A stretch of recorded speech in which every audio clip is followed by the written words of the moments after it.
Ladies and gentlemen, good evening to you. It is a particular pleasure to welcome you and especially, of course, our distinguished guest, John Kampfner.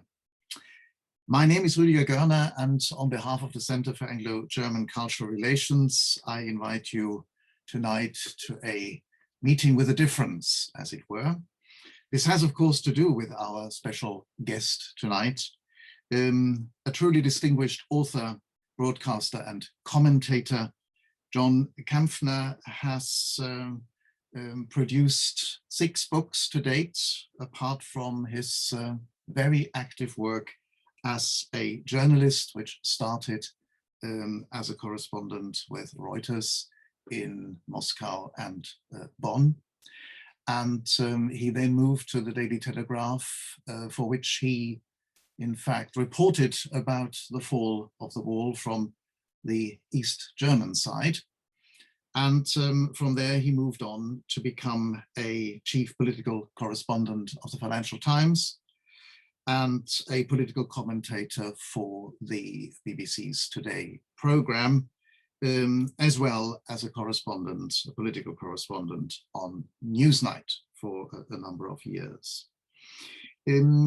It is a particular pleasure to have you here with us, John, and I say this very much as a very genuine admirer of your work. I would like to point out to you that whatever John publishes has a distinctly provocative twist, and I think provocation is also the rule of the game when I quote at least a few of your books, by which I don't mean the biography on Labour's former Foreign Secretary Robin Cook, which I think is not as provocative, but there is plenty of that in Freedom for Sale, How We Made Money and Lost Our Liberty, 2009.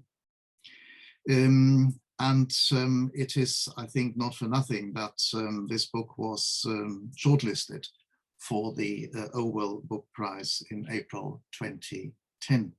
A true provocation, just as much as his or your other book, The Rich, a 2,000-year history from slaves to super yachts. And this offers a rare comparison of contemporary oligarchs and their historical ancestors. But I certainly vividly remember the launch of your seminal achievement in the field of Anglo-German relations, namely the launch of your study, Why the Germans Do It Better, Notes from a Grown-Up Country. This was launched now, I think 2 years ago, at the British German Association. And I think by now it is certainly seen as a milestone in, shall we say, a critical, but also very genuinely sympathetic approach to the question of how we relate, the Brits and the Germans. The obvious question to you would be, of course, now, do the Germans still do it better? You informed me that the book has not only been translated into German, but also into Albanian, which is interesting. So it shows a clear interest on the Balkans as well in what you're doing. So I will not ask you this particular question, but we are extremely keen to hear from you, your view on the new German government, because I dare say, as we speak, the coalition is about to be finalized. I won't say at long last, that would be a bit of a wrong comment, I'm sure. But it is a British perspective, it is your perspective on the international challenges for this new government. In terms of procedure, in terms of protocol, the idea is that we have John Kampfner's talk for about 20 to 25 minutes, and we can then engage, hopefully, in a very lively discussion. Jana Riedel just told me that you have the choice between asking questions then in the chat. If you want to be seen, if you want to speak via the microphone, please let Jana know, and she will enable this, facilitate this very kindly. So with all of that, over to you, John. We are very keen to hear your judgments. Thank you very much indeed, Rudiger. And as they say at the Eurovision Song Contest, from Berlin, it's good evening to London. I'm in my second home pretty much now of Berlin, which I admire warts and all as a city. And it also brings me much closer to German cultural life and also to German politics. And it's a useful moment to look at the state of Germany and the state of international relations. And I'm also pleased not to, I've done probably 100, 150 even digital, but even physical discussions about the themes of my book. Very happy to look at them as well. I was in Brussels last night discussing the book with an audience of Brits, Europeans, and people from further afield. Note my delineation between Brits and Europeans. But no, let's keep this more focused. I'm on the German government. I'm speaking from notes, but that I hope will allow a more free-flowing conversation that arises from it. I work from the assumption that you all are pretty versed in the minutiae of German politics. Just when I was here as actually an observer for the DAAD, the German Foreign Exchange, Academic Foreign Exchange Service for the elections a couple of months ago back, I was also asked to do a number of what's called two-way interviews for British and other TV stations. And a common question that was asked to me was, A, isn't this so boring? And B, won't this be chaos? Leaving aside those might suggest an oxymoron, my answer to both of those questions was an emphatic no. The German elections have a different choreography.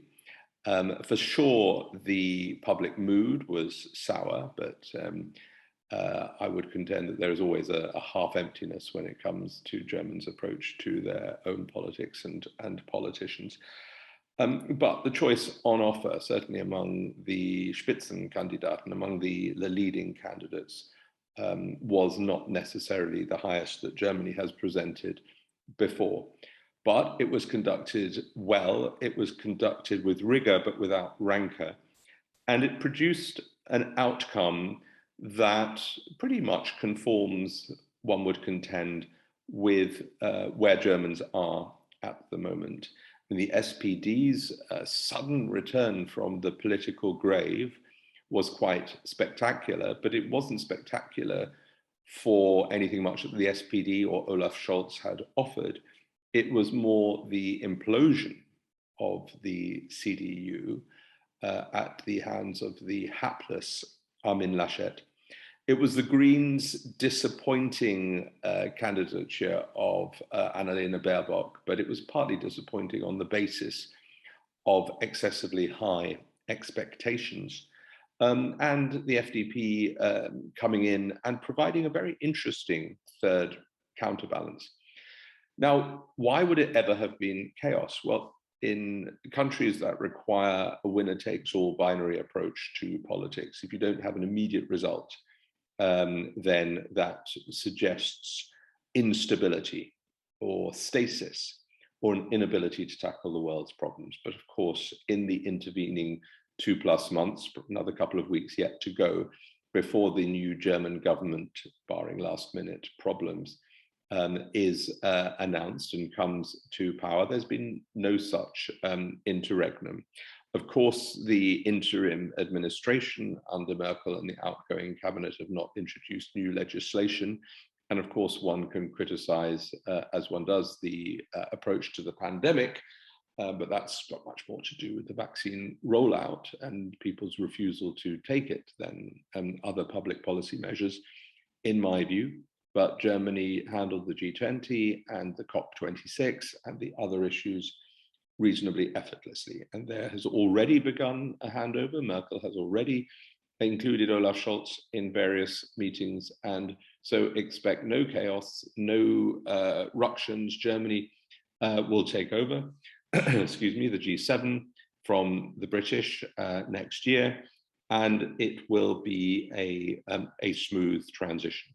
This three-party coalition has handled the negotiations extremely well, technically. It was clever of the two smaller parties, the Greens and the FDP, to pre-negotiate the idea that they will stand or fall together, and that put pressure on Olaf Scholz to concede. We still don't know the final outcomes.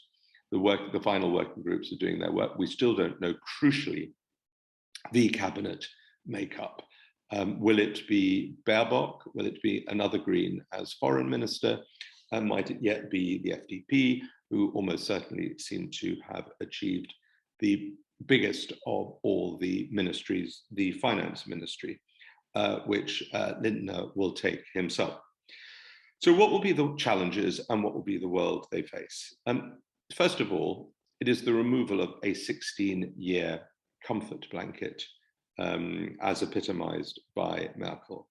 She will, and I think justifiably, achieve an extraordinarily positive historical reckoning. That doesn't mean it should be the news of criticism, but it will be positive. And one of the reasons it'll be positive is simply because of what she was and what she wasn't. And she wasn't one of the authoritarians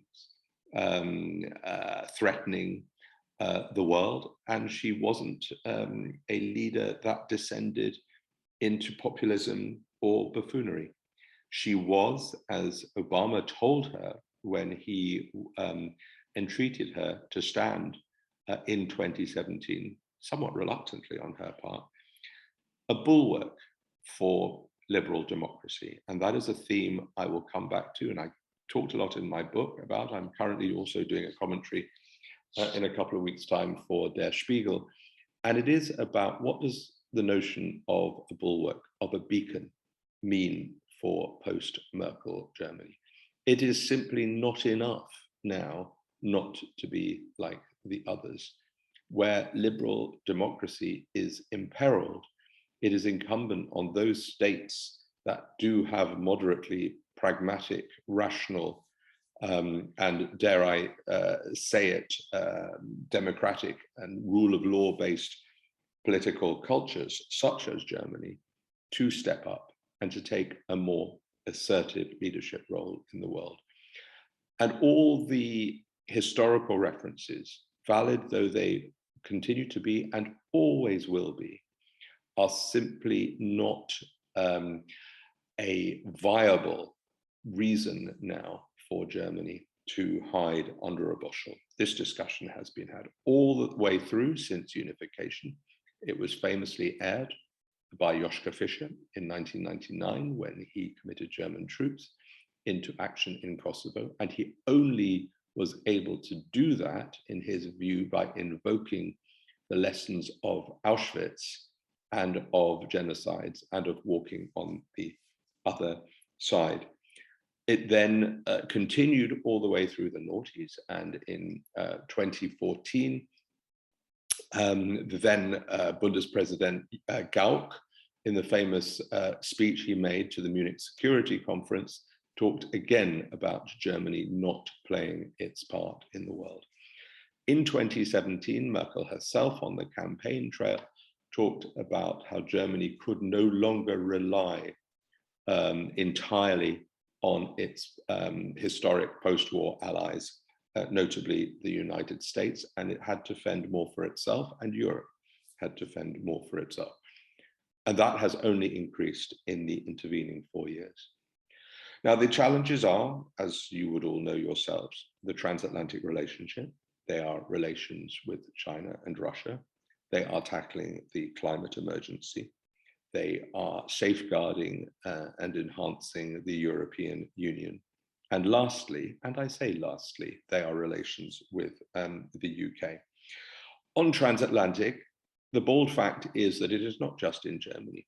but pretty much around the world, including allies in the EU, in Asia Pacific, in NATO, and everywhere else, everyone is hedging their bets. There is a sense, a growing, gnawing sense, reinforced by the disastrous exit from Kabul this August, that the Biden administration, which arrived on a very fragile political mandate, sad though it is to say, is seeping power by the month. And there's almost a sense that it is keeping the seat warm.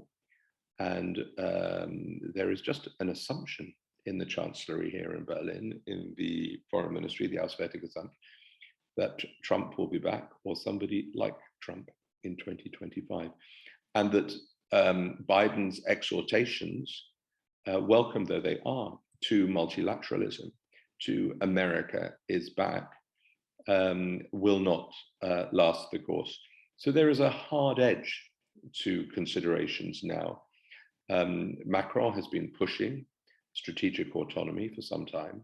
It fell on deaf ears largely with Merkel. It will be interesting to see whether, as I think it will, achieve greater resonance with the Scholz administration. And if it does, how will it then be manifested? What actually does strategic autonomy mean for Europe, the European Union, for the large European states? It certainly doesn't mean moral equivalence or equidistance, but it does mean a certain amount of we cannot rely on the others, and we have to develop a more autonomous foreign and security policy. France began that with its own Asia-Pacific policy a year or so ago. Germany and the European Union followed suit. There is so much action now in the Asia-Pacific realm, and not just related to the absolutely dire relations between the United States and China. But when one looks, probably the single most important development over the last couple of years has been the development of the Quad, the US, India, Japan, and Australia, acting very much as its own Asia-Pacific NATO to counterbalance China. So what does Germany have to do? It does have to engage on a European level in terms of a distinctive foreign and security policy, being continued to be allied with in transatlantic terms, and seen very much as a Western-oriented country, but at the same time developing closer links with partners that Germany previously would not necessarily have had the particular, would not necessarily have prioritized. The sense of, I mean, the German phrase Wandel durch Handel, that you can change countries, that you can bring them more alongside your worldview by integrating them further into your own economy and the world economy, has, as we all know, been pretty spectacularly debunked. The Xi Jinping administration, particularly the last few years, running up to the next Congress in November 2022, which is likely to see him enshrined for many more years, if not for life, has absolutely cut the desired link of the Fukuyama school back in the 90s, in which free market economies and integration into the world economy would somehow lead to liberal democracy. Germany, alongside other countries, was slow. It understood it intellectually. I think emotionally, it struggled to accept that, because so much of Germany is based on the notion of the post-1945 settlement and the UN declaration. And for so many years, Germany could look upon the panoply of international relations and see, if not a straight line, then certainly a line leading towards greater progress. That emphatically has not happened in the last 10 years or so. So Germany needs to get more real with China, and it emphatically, in my view, needs to get more real with Russia. in my book and in all my journalism, I think I reserve my most unequivocal criticism of Germany, whose political culture and quality of politics and quality of foreign affairs I otherwise enormously respect. I am fiercely critical of Merkel's quiescence towards Russia, which wasn't all the time. When Russia invaded eastern Ukraine and annexed Crimea in 2014, she was at the forefront of getting the European Union to impose sanctions. But in recent years, not least the poisoning, the attempted assassination and then imprisonment of Alexei Navalny, she and the European Union and the global community have been astoundingly quiet. Putin is not the strategic threat that Xi Jinping is, but through cybercrime, through other forms of threats, coercion, and criminality, he is an ever-present disruptor. I'm pleased to see that, if only at the moment temporarily and on technical grounds, the Nord Stream 2 pipeline has been put on hold. It is moot to see what the new coalition does. And what is so fascinating in foreign policy terms about the new coalition is that the Greens, through their advocacy of, I call it good old-fashioned, because sometimes it does feel old-fashioned now, attention on human rights and civil liberties. The Greens will be the most hawkish elements in this coalition.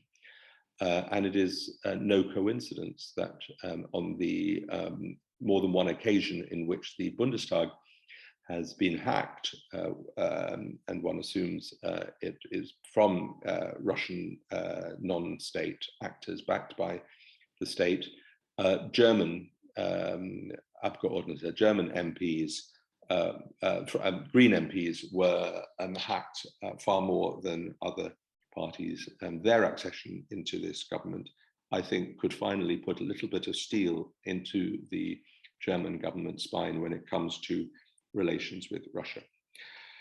Climate, well, the vast majority of the, we can talk more about climate, but the major action is between the United States, the historically major polluter, and China, the present day major polluter emitter.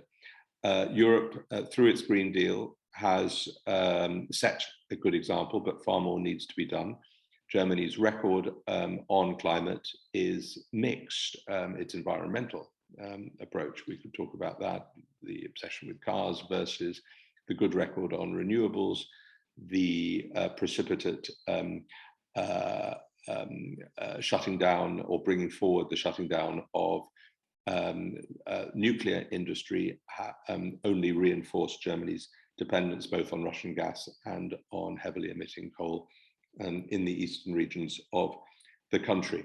But again, with this new government and with public opinion so staunchly seeing climate alongside dealing with the coronavirus as the two most immediate problems, I think we should expect a very strong acceleration in Germany's climate policy in the coming years, and it will be reasonably uncontroversial. The only question will be the issue of taxation. So the FDP, the party of low taxation, will push back, but I think they will accede to most of those provisions.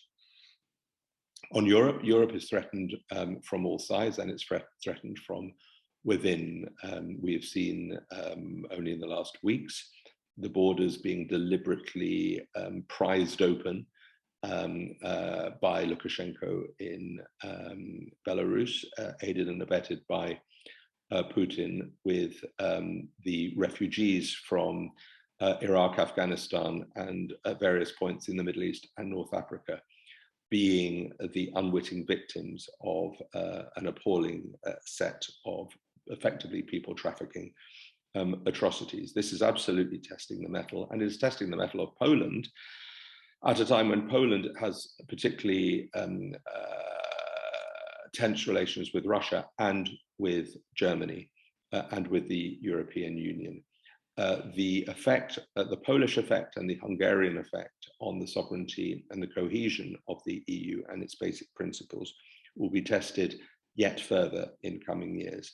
And assuming Macron wins next April and May, and that is still an assumption, we've seen nobody is ever complacent anymore about insurgent right-wing authoritarian populists, and Zemmour is the latest to be challenging there. But assuming Macron wins, not only in terms of strategic autonomy, but also in terms of new European initiatives, there is an absolute open field for the French and the Germans to collaborate and to be much more bold and in the delivery of new foreign policy planks, in a way that Merkel, the great crisis manager, the great person who held it together, the great antidote to the boorish threats from overseas, boldness was not her thing. And it will be fascinating to see just the extent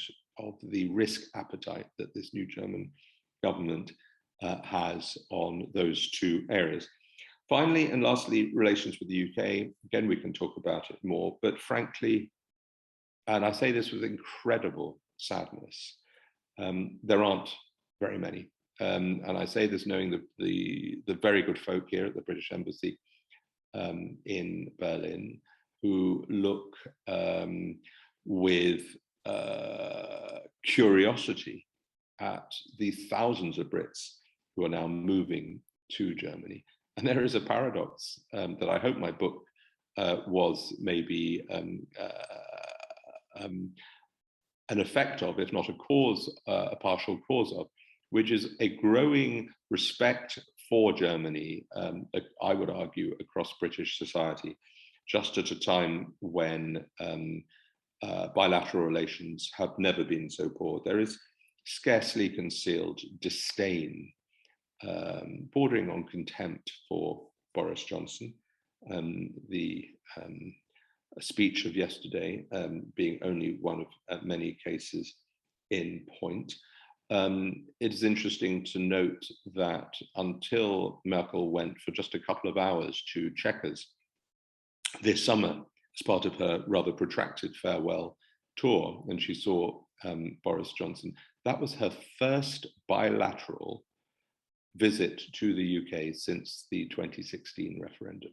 And when one thinks that she visits China at least once a year, she visits or has meetings with Macron or his prime minister every month or two or three, you see the extent to which Britain has been relegated. And it's not been done in a fit of pique. It has been done in recognition of the fact that Britain, by being outside the European Union, no longer carries the weight and no longer can deliver for Germany. The Brits, at least the central government, have been labouring under the misapprehension that bilateral deals can be done with EU members rather than dealing with the institutions. The Germans, absolute sticklers for protocol, have rebuffed most of those. Relations between Germany and the UK are not as poisonous as are those relations between France and the UK, because there are not those same immediate areas of contention.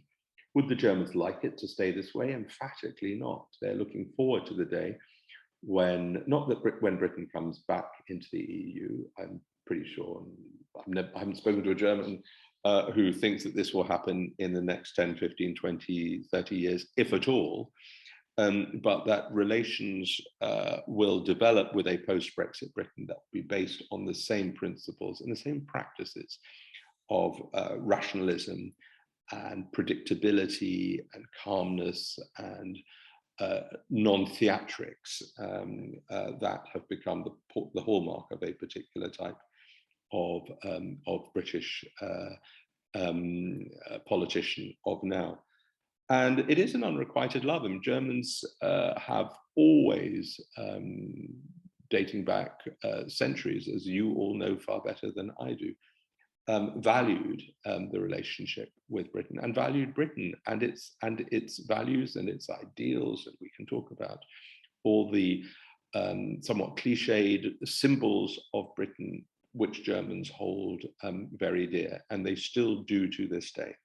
That is why the new set of relationships, this new demotion of Britain in the minds of German politics, is both necessary and it is sad, but it is also not one over which they are losing enormous amounts of sleep. They're basic, and this will be, I would suspect, and this is my concluding thought in this first part of the discussion, the message to the Brits is, the door is wide open. Come and talk to us anytime. But when you do, don't base your discussions on acrimony, on rhetoric, and on bluster. Come and talk to us and talk to the European Union when you've got something practical and positive to say. And that's, and it will not occupy enormous amounts of time of Olaf Scholz or whoever, probably Baerbock, he will put in the foreign ministry. So a huge amount will be happening next year. We have the US congressional elections, we have the Chinese Congress, and the French elections. It will be an enormous entree for the new German government. It will take a little bit of time to find its feet.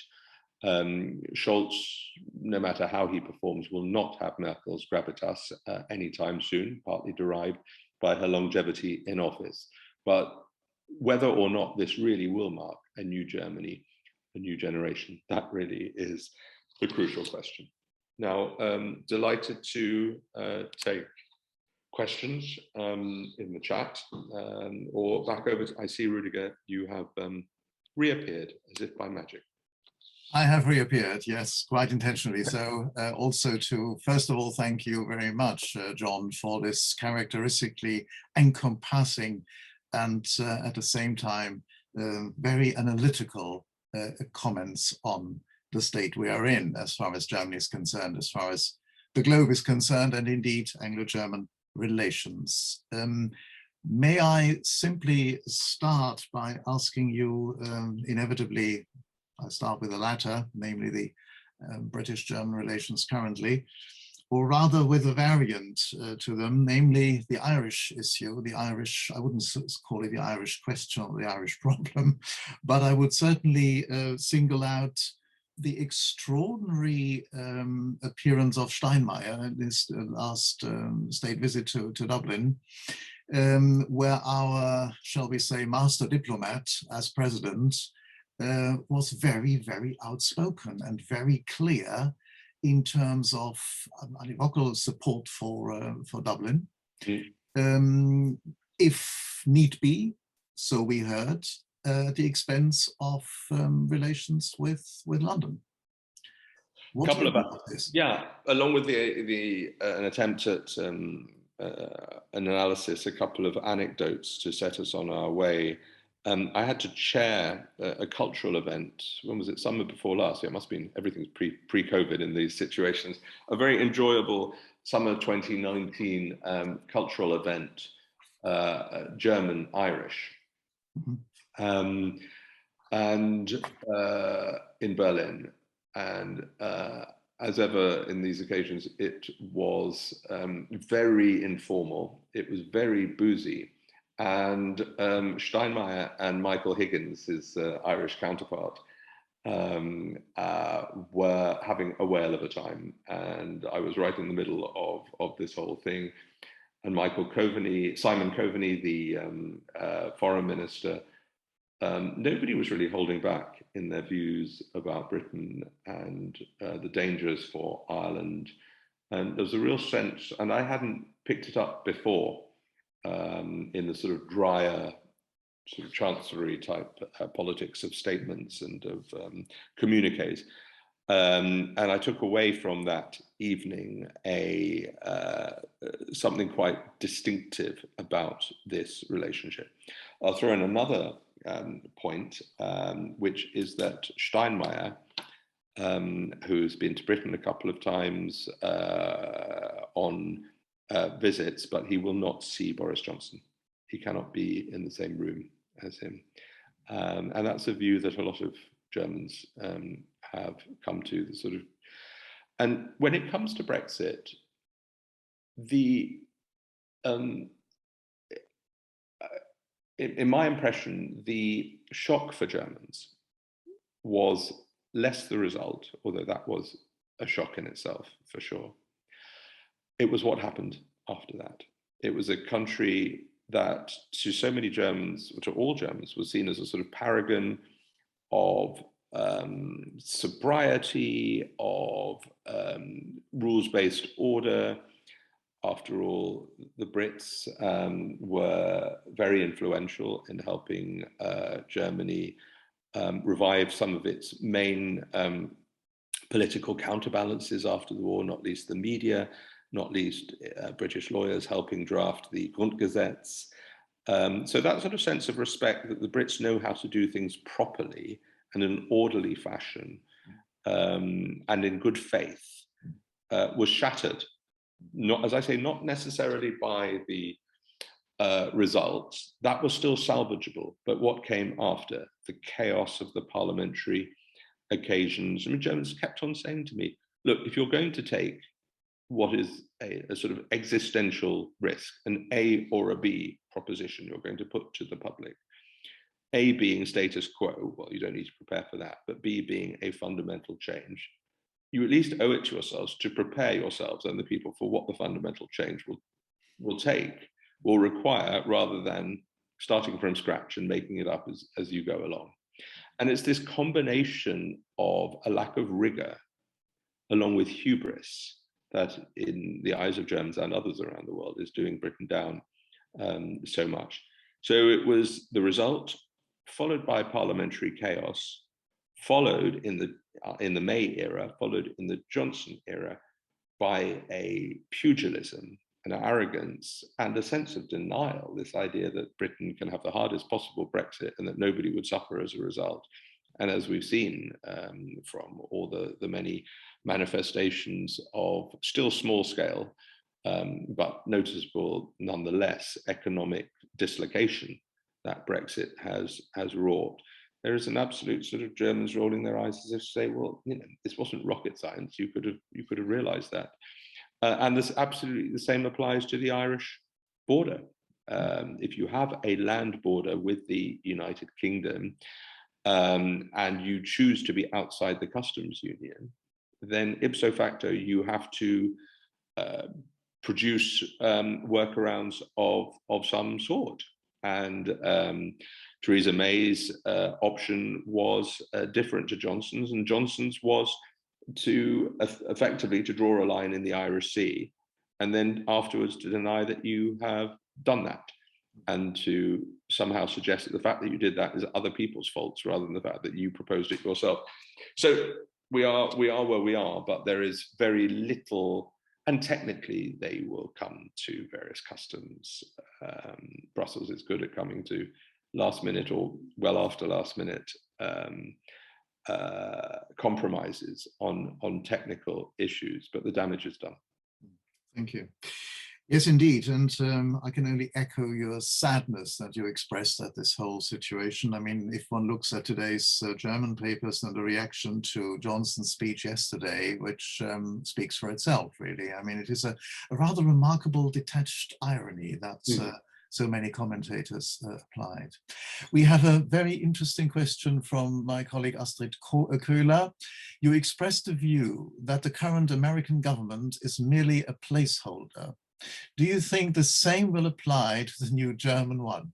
That's such a good question. Yeah.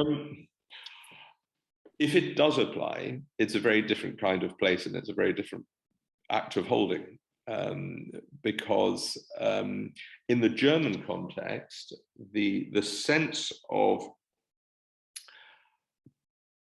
temporariness of this potential three-party Scholz administration lies in the view that this doesn't mark a generational shift to a new set of politicians. It's more of a reconfiguration within the existing parameters, and where are the new generation on the centre right as well. And the CDU, possibly more than any other party, needs the mother of all generational shakeups to work out for itself what exactly it represents economically, socially, politically. And in the Merkel years, as is always the negative corollary of longevity alongside other positive ones, it is parties atrophy. You absolutely, you see that in other countries, and in some cases parties die.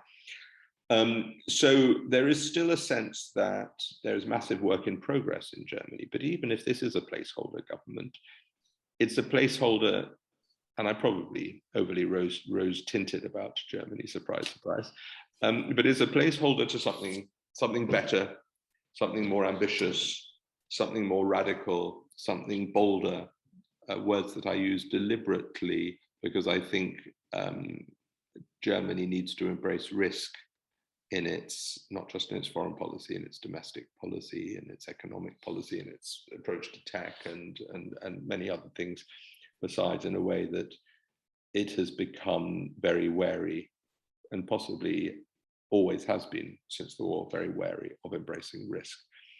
And will the German elections of 4 years after this one produce an entirely new crop of politicians? Well, we'll see. It's partly dependent on how successful this government will be. I mean, there's 3 parties. It's going to really, really test not just the stability, but also, if you get to 3 parties, will you get to a frustrating stodginess in which things are not done because people have not signed it off, which in itself will add to that sense of it being temporary. But that's the German side of your, what I imagine to be your placeholding question. The American side is entirely different. It is a lurch from Trump to something that is not particularly impressive, and in many ways is quite hapless, otherwise known as Biden, and back to Trump, or somebody like Trump, unleashed, angrier than ever, feeling in a self-deluded way, but nevertheless still feeling more vindicated than ever. And this will send people off on their evenings in a miserable way. The next Trump administration will be exponentially more dangerous than the one before. And that is, I think, one of the factors that is leading to extraordinary caution around the world, and almost a sort of battening down of the hatches, the sort of sense of, and certainly where I'm doing for Chatham House a series of pieces at the moment on big power rivalry, America and China. And both countries, both systems are almost in a sort of Cold War way requiring of countries to make the choice. Are you on our side or are you on their side? And the real problem for countries that are minded, particularly in Asia, but also in other continents too, minded to give America and Biden the benefit of the doubt more, is sort of staring over their shoulders and thinking, yeah, what's going to happen in 3 years' time? I mean, at the moment, it looks as if the FDP, in the shape of Marie Zimmermann, is likely to get the defense ministry. We don't know that much, do we, about Frau Zimmermann and her views on matters, but since you alluded to the Afghan fiasco, can you envisage, or would you envisage, that a new German government would in fact put this case to a first test in terms of its willingness to take risks? Well, we've heard this now from the Biden administration and Secretary of State Tony Blinken, basically saying the era of American-led intervention on the basis of whether you call it a Bush-style regime change or a Blair-style liberal intervention, humanitarian intervention, the responsibility to protect school of thought, which went so horribly wrong, but in its ideals was something that was coming out of Rwanda. The failure to intervene in Rwanda and in Bosnia was a worthy cause if misdirected. Blinken has made it abundantly clear that that era is over. I mean, to a large degree, Obama had made that clear. Obama was desperate to get out of Afghanistan, and certainly Biden was as his vice president. So the era of America, for good or for ill, throwing its weight around the world in military terms, is, I wouldn't say over, but it is hugely diminished. And therefore, it removes a problem in some ways for German public opinion, because these rather sort of ostentatious military interventions are unlikely to happen, partly because China wouldn't put up with them. But there are many other questions, such as the continuation of the nuclear deterrent, such as burden sharing, such as other military involvements, whether it's in the Baltics and monitoring Russian overflights, whether it's in Mali, elsewhere, and the great symbol of the 2% of GDP spending on defense, which is important, but also in some ways a bit of a blunderbuss, because as Germans always like to say, so all we need to do to meet the 2% is to have a really ill-performing economy. Because if the economy contracts, we can spend the same amount on defense and we'll hit your targets, and that's not much of an incentive. But I'm very much of the school of thought that when one talks about assertiveness and stepping up, it doesn't mean putting on your military boots and flying off your fighter jets. It's also about a politics of sanctions, of saying things in a forthright way. There are, alongside sometimes carefully to be used military deterrence, there are also other forms of diplomatic, strategic, and economic deterrence and actions, and this will be very much the onus will be on Germany to show whether it's prepared to be bolder in that regard. Moving from foreign policy more to domestic affairs, our next question from Jana Riedel. What do you think are the main challenges the new German government will face looking at inner political issues?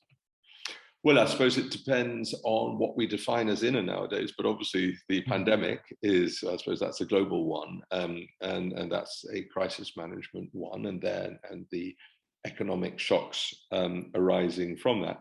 The area of policy around which all three parties of this new coalition can easily coalesce, and it's really providing the glue, is the mantra of modernization.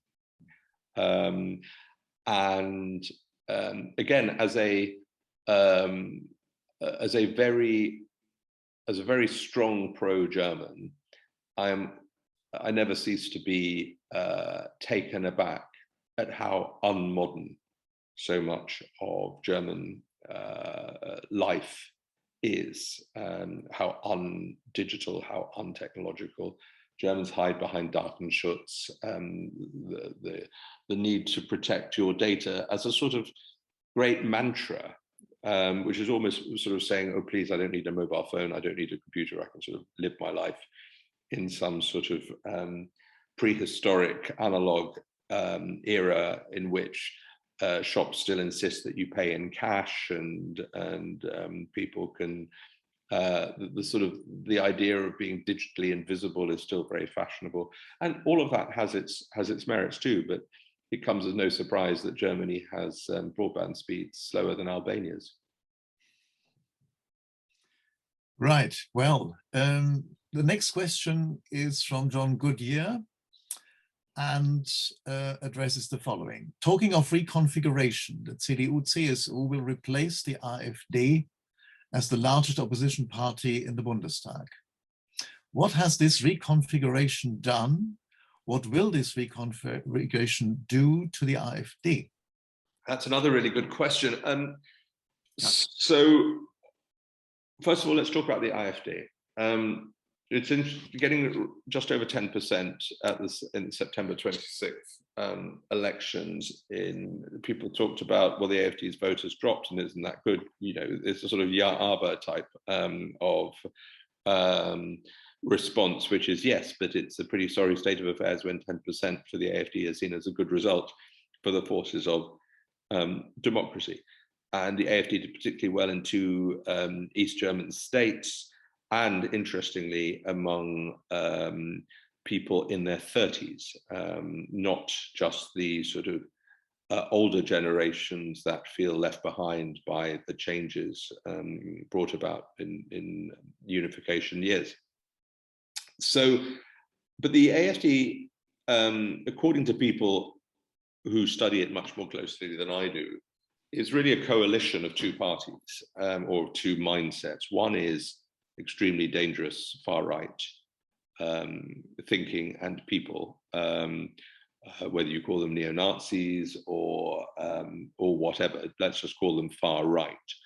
And that is a proportion of, you know, with vehemently racist, Islamophobic, anti-Semitic, anti-immigrant views, and prepared to show it, and probably physically as well.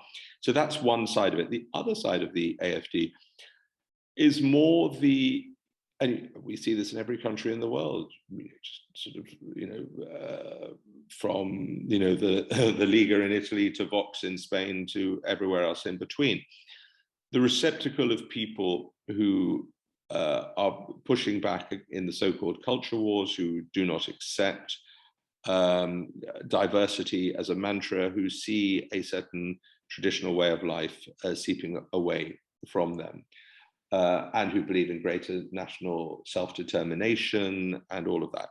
In other words, the sort of less extreme version of people who voted for Nigel Farage, who voted for Donald Trump, and the various other manifestations too, who wouldn't necessarily be far right. And as all the political parties in Germany embrace multiculturalism, which is a relatively new phenomenon in Germany and absolutely accelerated by the decision, which wasn't really a decision, there was no other decision, to let in 1.2 million migrants,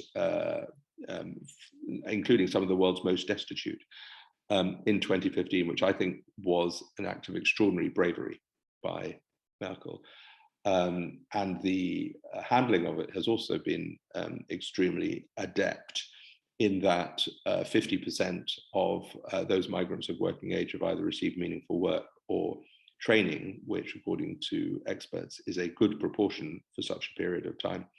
Nevertheless, obviously, that has accelerated that absolutely rocket charge the AfD's place. So the AfD, now that the migrant situation, we'll see what happens coming up, but in the intervening years, dissipated.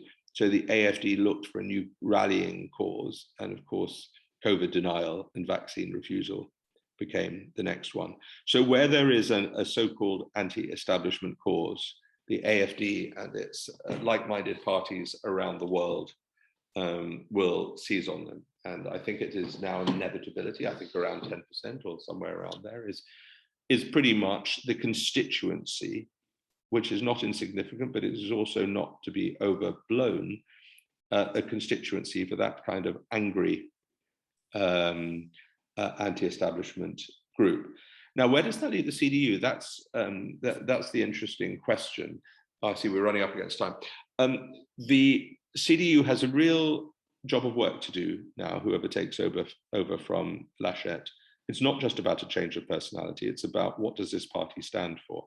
Merkel did the classic Blair trick in reverse by pushing her party so far to the center, nobody quite knew what it stood for.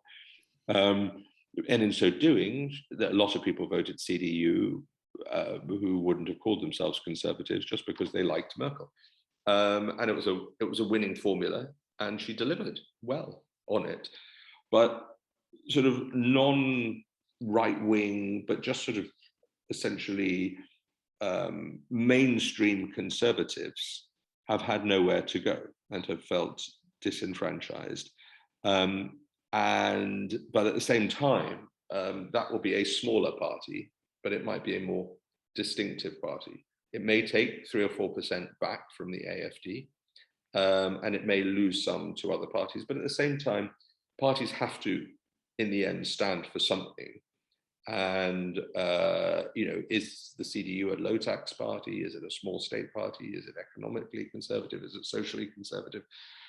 Is it, to go back to its roots, church-based? What is it? The answer is they don't know, and they're going to have to come up with a set of solutions. And being an opposition, being out of the responsibilities of government, are probably for the party just what it needs at this moment.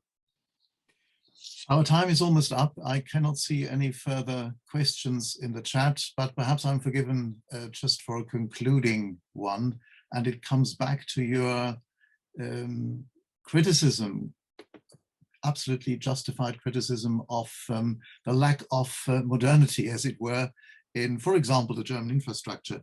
You have in 2014 established the Creative Industries Federation, and its brief is to represent the arts, creative industries, and cultural education. Could this be a driving force also when it comes to modernization? In other words, translating the principles of this Creative Industries Federation to German needs? Because when I look at the present list of the cabinet, as far as one can tell, culture really features not terribly prominently, to put it mildly. In Germany or in Britain? In Germany. Well, yeah, but the same applies. I mean, Britain now has a culture secretary who is known for nothing else but being on celebrity soap shows and knows nothing about culture and is an absolute disgrace. Germany constitutionally, for reasons that I've never quite got to the bottom of it, the culture is devolved to the Länder, and so Monika Gritters as she's the sort of culture state secretary rather than a fully blown minister. I mean, almost all culture policy in Germany, as you know, is belongs to the Länder, and it's a mixed bag. I mean, Germany is remarkable in medium-sized towns, small towns, having wonderful theatres, opera houses, concert halls, and other cultural facilities in a way that Britain has tried to catch up in that respect. France too. So culture in public policy in Germany, I would argue, is at a far more elevated level than in Britain. What was remarkable, and it was a moment in time, and the Cameron-Osborne government were very pro-culture and creative industries. The subsequent prime ministers were absolutely not. But it is when you get where Britain was and still is, but it has definitely gone backwards to a degree, when you get culture and creativity mixing with science and with tech and forming the knowledge economy, and you have a mixed economy of innovation and entrepreneurship alongside publicly supported arts, with a strong impetus of cultural education in schools, that's when you have the potential for growth. And Britain has slightly forsaken it. I mean, the creative industries accounted for £100 billion to in gross value added to the British economy, and you have heard nothing about them from government, apart from Peppa the Pig, anytime recently. The fishing industry, which absolutely dominated and continues to dominate the Brexit talks and British diplomacy, produces 5 billion to 1/20th of the amount. And as we've always said, Brexit has got nothing to do with economic progress at all. It's about old symbolisms. But no, so to your point, there is huge Germany, as I say, with the cultural offer in Berlin is remarkable, in so many German cities is remarkable, but it does need to modernize. It needs to improve access. It needs to open up far more to people of all backgrounds. But at the same time, it is already established on very firm foundations. Thank you ever so much, John, for your expertise and for your insightful comments. I think we all are indebted to you for that. Thank you, everyone who attended. Thank you for your questions. John, it was a treat. Thank you so much. Thank you very much. All the very best. Bye for now.